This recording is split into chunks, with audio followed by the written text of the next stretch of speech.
Al, I have some questions. Of course. Do you have anything new to say about the Grey Wardens? Such as they are. What would happen if we just left? Just left? You mean just left for Elben? I don't know.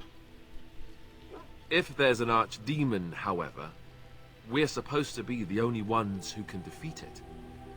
And that means the blight would grow unchecked. Eventually, other Grey Wardens in Orlais and other lands would hear about it, and they would come to fight it, but they wouldn't come in time to save Ferelden. There's no way. I'm not going anywhere. Alright, I have no more questions then, Al. About the Grey Wardens, anyhow. Fair enough. Something on your mind? Yeah, I think I'm good, Al. Thank you, Al. I enjoy talking to you. You're a great... You're a great friend, Al. Thank you. We haven't spoken to Morrigan either. I think I'm gonna go and chat with her for a bit. Looks like she's warming herself up by the fire. Hey, Mori. I have a thought. Okay. What's on your mind, Morrigan? We have an opportunity that I believe we should take advantage of. To the point. My mother was once divested of a particular grimoire by a most annoying Templar hunter. It occurred long before I was born, but even today, Flemeth speaks of the loss with great rage. With the circle of magi in such disarray, it occurs to me that this might be the perfect time to recover the tome from their possession, for surely it eventually ended up in their hands. Hold on, didn't we get a grimoire while we were in the Mage Tower?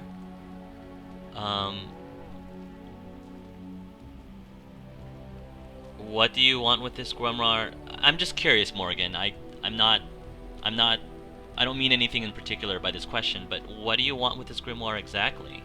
'Tis a book of spells, of the sort that Flemeth has dabbled with throughout her long life. 'Tis not the sort of thing that would benefit a mage of the standard variety. They were taught a different path. I, however, was taught by my mother. Right. I know a way around the wards my mother would have placed on such a tome. I know the language that she would have written it in. I would find such a tome most useful. Alright, I can see that. Useful in what way? Useful in the way that it might increase my power. Useful in the way that I would become more useful to you. Does that not follow? No, alright, I get it. What makes you think the mages still have this book? Flemeth is a sorceress of legend, is she not? And her grimoire would be more than a mere curiosity to mages that daren't even glance towards the places my mother has walked for eons. No doubt 'tis considered something dangerous, perhaps best locked away somewhere dark, yes? And if not, then at least I know it does not exist. But there is no harm in looking, surely? Alright, well, very well. If we go back to the tower, I'll look for it. Good. I am most interested to see its contents, should it be located. The grimoire is leather-bound and adorned with the symbol of a leafless tree, should you come across it.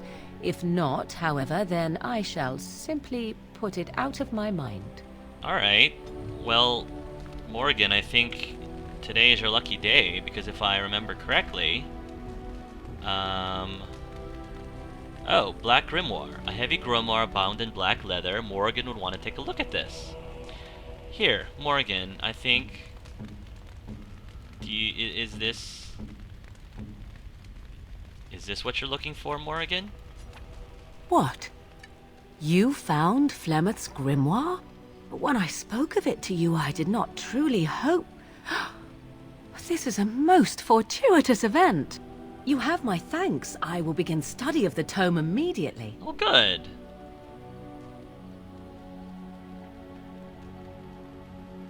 What do you hope to find within it? Secrets. My mother has many of them, and this tome represents the one time that they were able to get away from her. I do not intend to squander this opportunity to learn more than Flemeth wished me to know. This should be interesting. Okay. I await your command. I'd like to discuss something personal. We are in camp, so 'tis as good a time as any. No, I'm not going to ask why are you still here. I await your command. So life in the wilds must have been very lonely. At times, perhaps. A world full of people and buildings and things was all very foreign to me. If I wished companionship, I ran with the wolves and flew with the birds. If I spoke, 'twas to the trees. And did they speak back? Don't be foolish. Well, I recall the first time I crept beyond the edge of the wilds. I did so in animal form, remaining in the shadows and watching these strange townsfolk from afar. I happened upon a noblewoman by her carriage, adorned in sparkling garments the likes of which I had never before seen. I was dazzled. This, to me, seemed what true wealth and beauty must be. I snuck up behind her and stole a hand mirror from the carriage. 'Twas encrusted in gold and crystalline gemstones, and I hugged it to my chest with delight as I sped back to the wilds. okay. What happened then? Flemeth was furious with me. I was a child and had not yet come into my full power, and I had risked discovery for the sake of a pretty bauble. To teach me a lesson, Flemeth took the mirror and smashed it upon the ground. Aww. I was heartbroken.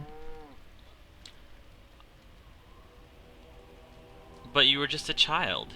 And a foolish one. Flemeth was right to break me of my fascination. Beauty and love are fleeting and have no meaning. Survival has meaning. Power has meaning. Without those lessons, I would not be here today, as difficult as they might have been. These conversations, as you guys can see, are so immersive, and they feel like actual conversations with actual people, and the voice acting in this game is just phenomenal. I can't get over how amazing the voice acting is, and you know, it's just really cool to see the relationships between your characters, to see Angelus talking with Morrigan and Alistair and Sten, and just feeling like these are real people having real conversations. It's just fantastic. But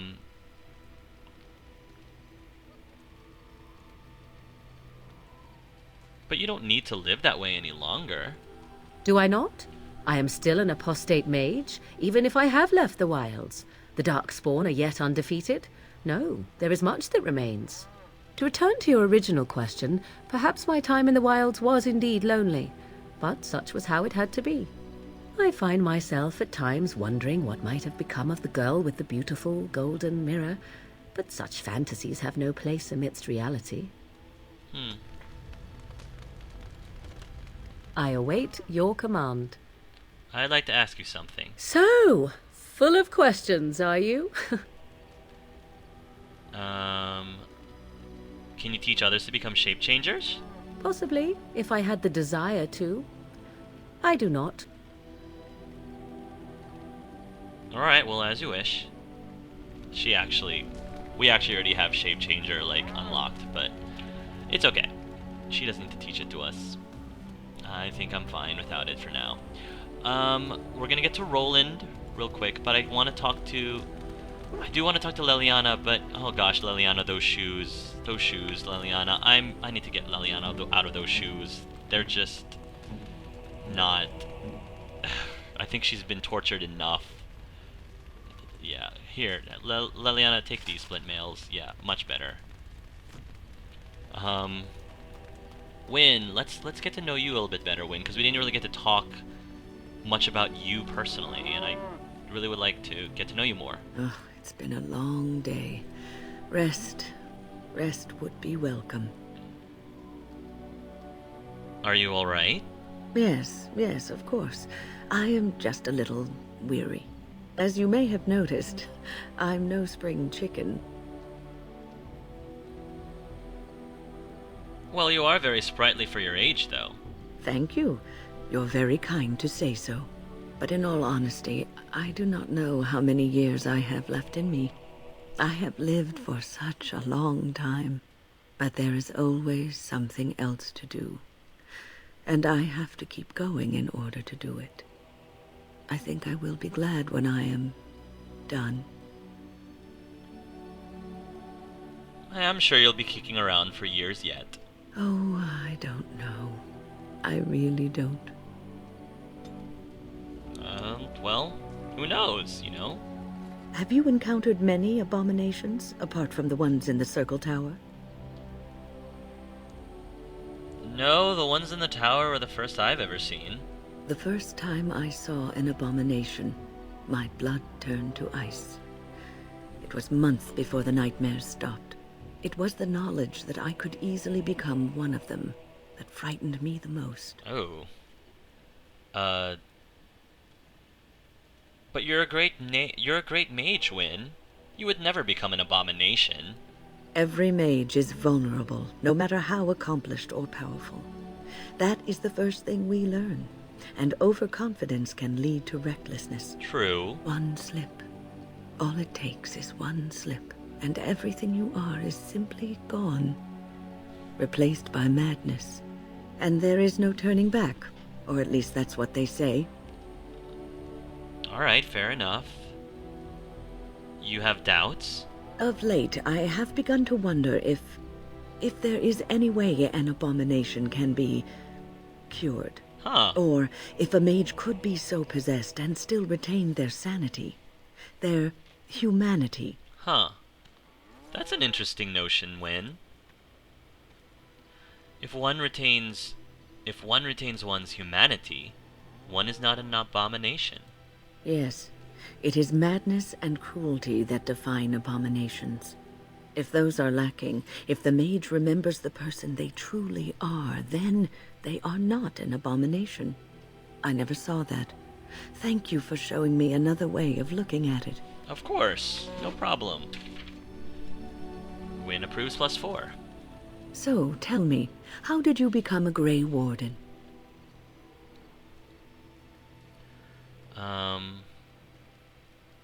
Duncan took me from the alienage and saved me from prison. Ah, I see. Do you mind if I ask what you did? Well...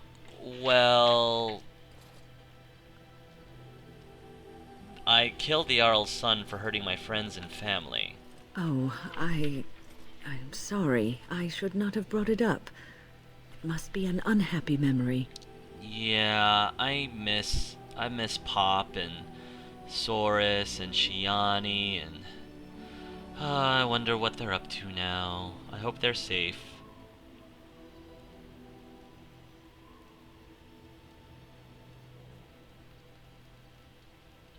Don't apologize. People need to know what we go through. It sickens and saddens me to hear what men in power inflict on those who they ought to serve and protect. I have heard stories that some Templars who hunt Maleficarum do not end the hunt with a clean death, that they subject the victim to countless abuses and indignities before they finish it. But this is just a rumor. Regardless of what happened in your past, I am glad you found a place with the Wardens, as I'm sure you are too.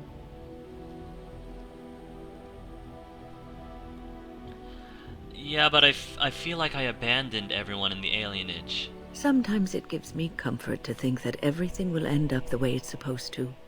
That it will be all right. You were chosen. You survived the joining when others did not. Perhaps it was meant to be. Wynne is pretty awesome, guys. She's essentially like our mom.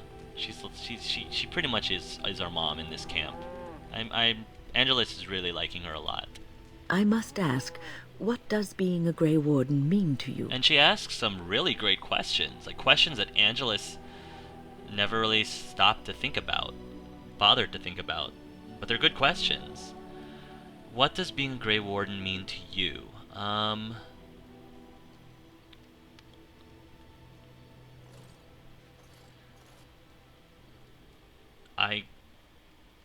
I don't know. Does it have to mean something? I just wanted to know what you thought being a Grey Warden was about. Ultimately, being a Grey Warden is about serving others, about serving all people, whether elves or dwarves or men. You mean to say I serve as a protector? As a Grey Warden, you are a guardian of men, and you guard them because their continued existence is more important than you are. Thus it is you who serves, not they. I'll keep that in mind, Wynne. A good king, a true king who cares for his land, uses his power to rule firmly but fairly. He serves his people first and foremost. The king who does not do this, who believes that he is entitled to his power, who abuses it and uses it for his own means, is a tyrant.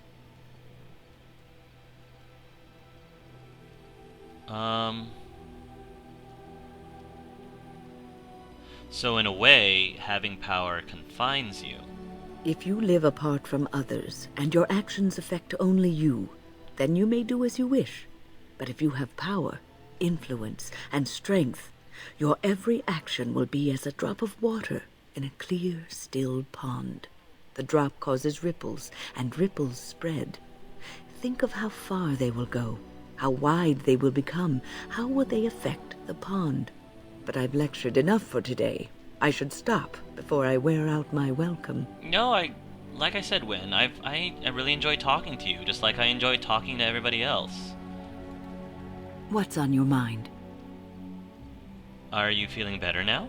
Oh, yes, and thank you for asking. I'm feeling much better today.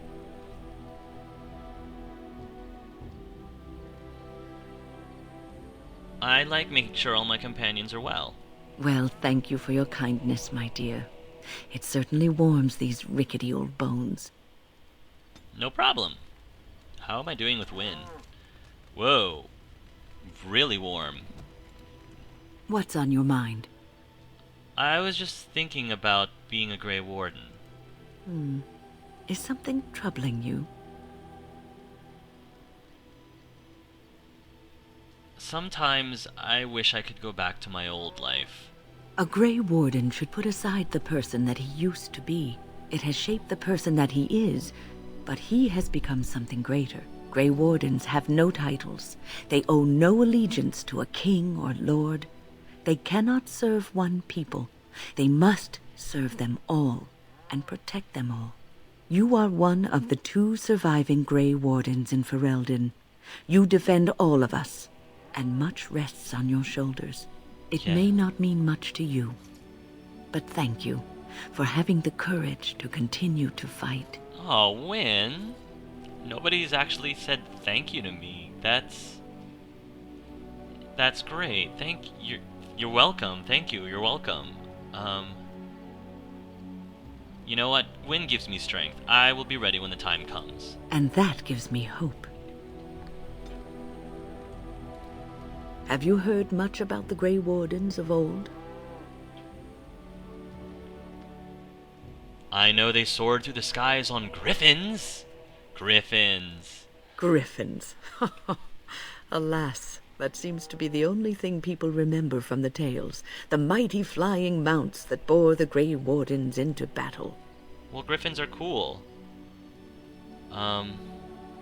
Well, I wish I had a Griffin.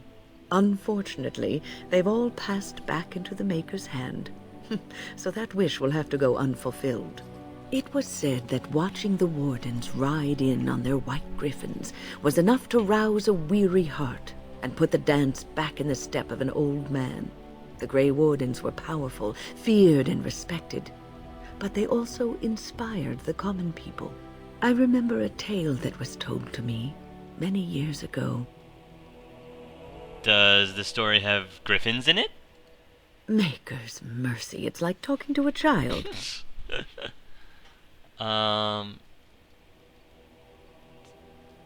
So, does it have Griffins in it or not? Yes, there are Griffins in this story. Yes! The Blight had ravaged the land for months, and the armies of the great kings had amassed for one last stand.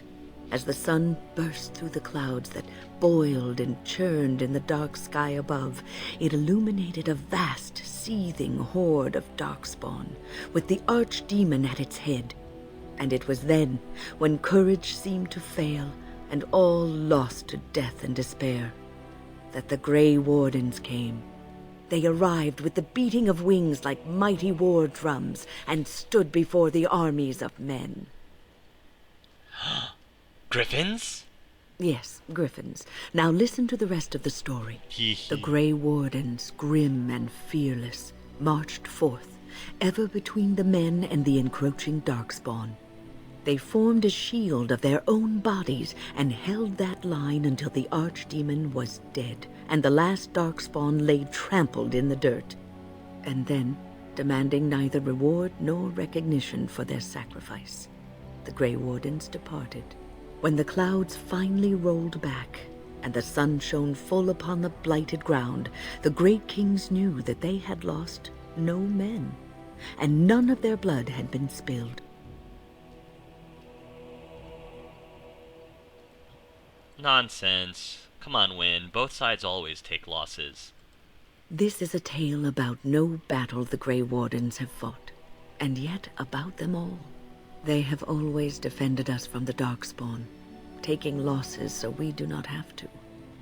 People may have forgotten over the centuries, but nothing has changed. This knowledge has been blessing and burden to Grey Wardens past, and now it shall be your blessing and your burden. I really enjoyed messing with Wynne with all that Griffin talk. I was just messing around with her, but Wynne is very, very inspiring, a very inspiring woman. Angelus, I think, is taken to looking up to her a lot. I think Angelus sees Wynne as the mother that he never got to know. What's on your mind? I think I'll save... Well, I'd like to ask you something about the circle. I will answer to the best of my ability. What was life like in the tower? I would be lying if I said it was easy. First, there were rules, and we were constantly watched to make sure we behaved appropriately. Then there was the study of magic. We had to cast the spells just so, control the effects completely. A single word spoken incorrectly, a gesture out of sync, and lack of focus. And we needed to have perfect focus, or we would be in danger. Danger from what? From fade spirits. If we were careless, they would enter our minds, and we would become abominations. Right. Without the circle and my mentors, I would not have been where I am today. And there was joy in life at the circle. The joys of fellowship, in knowing that you were not alone in your struggles. Perhaps it was like your life in the alienage. The people outside may have shunned you, but you didn't care because you were surrounded by your kind, your family. We are not so different, you and I. Aww. You know, you're right, Wynne. That does make sense. I think you and I have a lot in common in that sense, that the alienage is a lot like the circle. How did you become a mage? People don't become mages. They are born mages. The talent just surfaces later. But you are asking how I ended up at the circle. I was brought there by the Templars, just like many of the other apprentices. I don't remember very much. I was very young then. Again, Angelus is a big family person. He loves his family, and he would do anything to protect them. So he's gonna ask this question. That's what he's most interested in. What about your family? I didn't have a family. I never knew my real parents. My earliest memory was of hiding in a hayloft on a farm, trying to keep warm. I was found, and the farmer's wife was kind enough not to send me away. But they had children of their own, and I was never made to feel welcome. The eldest son was the worst. He was always calling me a stray, and throwing anything he could get his hands on at me. And I don't know how it happened, but one day, he just found his hair on fire. Fortunately, there was a large trough nearby. Really? Well, serves him right. He ran screaming, dripping head and all, to his mother. I was shut up in the barn with a bowl of water and a crust of hard bread. The Templars arrived several mornings later. Were the Templars mean to you? One of them ignored me, but the other was kind to me. He gave me sweets and even sat me on his shoulders once when I wanted to look over a high wall that ran along the road. I'll never forget the moment the Templars led me into the entrance hall of the tower. I had never seen anything so grand in my life. I stopped being afraid then. I knew I was home. The Templars don't seem to be that bad of a order. They seem to be fine. Angela seems to be okay with them. Well, that's a great story. Well, that's about all there is to my tale. That's how I came to the circle. There's nothing else I want to discuss right now. Except, oh my gosh, Wynne, have you hit 50? Yep, she hit 50. We're really ranking up the points. What's on your mind? Is there anything else about the circle I can ask? I will answer to the best of my ability. Why didn't you want to stay at the tower, Wynne? The circle is in good hands. Irving knows what to do, and he doesn't need me underfoot. For now, I will support those that battle the Darkspawn. I do feel I left things unfinished in Ostagar. There is so much left to do, and I would be part of it. Well, I am glad for your company. The Grey Wardens, all 2 of you, need all the help you can get. I will see this through to the bitter end, and after that, if I am still left standing, then I will return to the circle. Well, thank you, Mom. I appreciate it. I just wanted to make sure you really wanted this, Wynne. No, of course I don't. I'm old and unsure of what I'm doing. Actually, I'd rather be in a warm chair in the sun, being served pudding, or some other easily digestible food.